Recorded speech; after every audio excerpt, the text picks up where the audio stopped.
Guys আসসালামু আলাইকুম। আপনারা সবাই কেমন আছেন? আশা করি আপনারা সবাই ভালো আছেন। আজকে দুপুরে আমি মাছ দিয়ে টমেটো দিয়ে আলু দিয়ে চচ্চড়ি করব, সেই ভিডিও আপনাদের সাথে শেয়ার করব। চলেন দেখতে থাকি।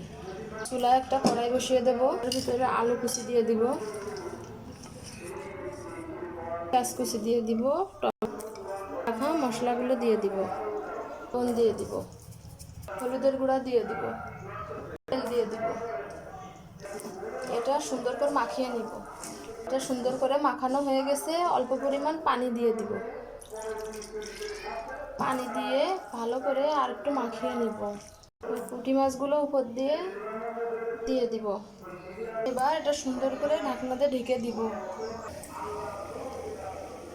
ঢাকনাটা উঁচু করে তরকারিটা নাড়া দিয়ে দিব, আবার ঢাকনা দিয়ে দিব।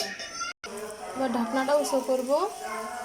এই যে আমাদের পুঁটি মাছের চচ্চড়ি হয়ে গেছে। পুঁটি মাছের চচ্চড়িটা আপনাদের যদি ভালো লেগে থাকে লাইক করে দিবেন। ধন্যবাদ।